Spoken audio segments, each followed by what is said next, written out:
All right, everyone. Rod Trent here, doing the Substack live thing. This is actually, well, we'll see how it works out. Should be pretty cool. I mentioned earlier in Monday Minutes this week that there will be no Monday Minutes this following Monday just because I'm traveling. I'll be in Paris celebrating my 35th wedding anniversary next week. My wife and I on Monday, which is the 24th, is our actual anniversary, and we're flying to Paris, which should be a lot of fun. Really looking forward to it. I've been to Paris several times. My wife has never been. But to tell you the truth, if I ever go for work, I usually kind of stay. I don't know if you're like me, but I kind of stay in the actual hotel and I tend to work. You see me moving around. I'm actually trying to get my steps in for the day at my standing desk. Haven't been able to do much of it today. Had to get my travel haircut. But like I said, no Monday Minutes. It's going to be a couple weeks before we have those again. But I did want to come on live, at least number one, to test the Substack Live feature. But then number two, I wouldn't be able to talk about it in Monday Minutes since there isn't one on Monday, since I will be in the air.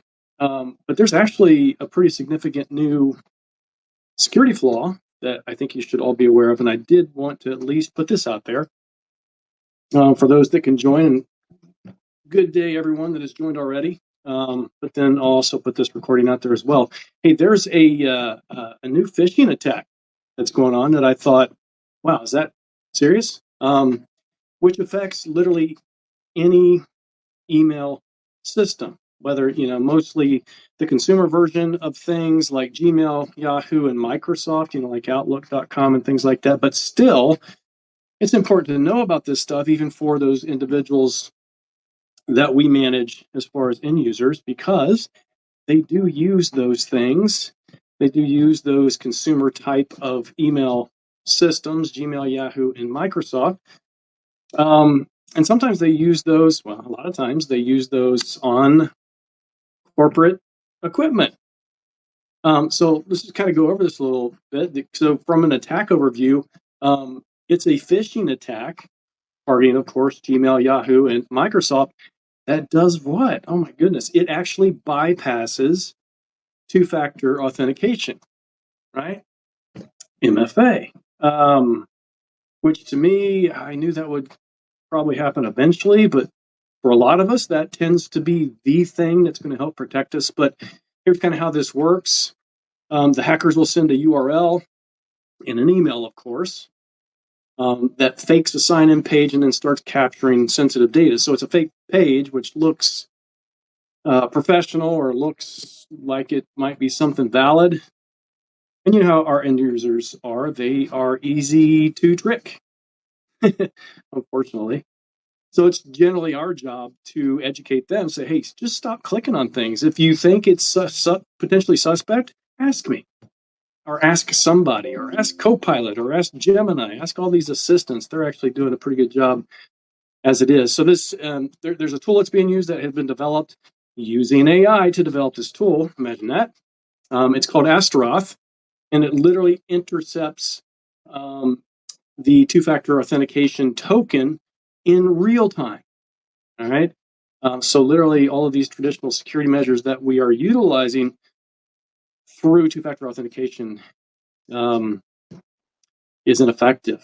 All right. Astaroth is sold on the dark web marketplace, developed using AI, sold for like $2,000, right?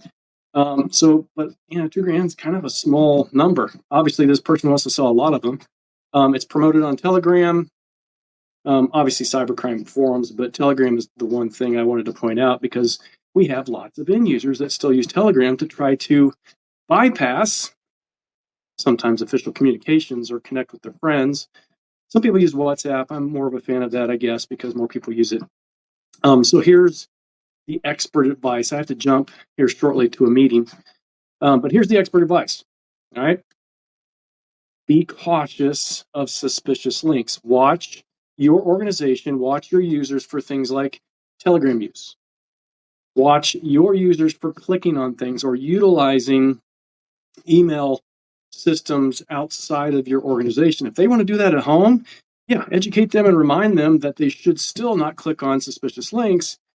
But if they're doing it in an organization that you are purview of, then you need to actually put some kind of system in place to ensure that you can monitor those things. A good security information event management system, SIM or SIEM, whatever you want to call it, is Microsoft Sentinel. But there's Splunk and other things, and Defender, but monitoring is super important. All right.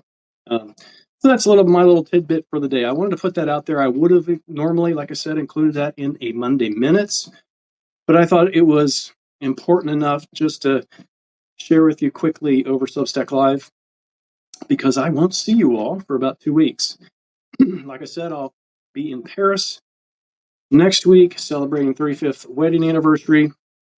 And I promise you, if I pick up the computer or I look at my phone too long while my wife is with me, I'm probably going to get yelled at. So I'm going to do my best not to do that next week.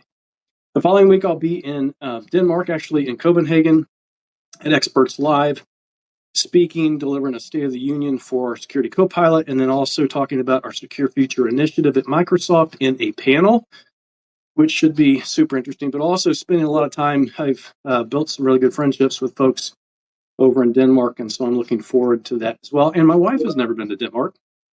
The unfortunate thing is we're actually putting her to work. She's going to help work the conference while we're there. So, but she seems to be excited about that, or at least she's bucking up and not really complaining about it yet. But I'll be back in about 2 weeks. We'll talk to you all then. I appreciate your time as always, and I appreciate your patronage to my blog, to my Substack here. Thank you. Have a great weekend. We'll talk soon.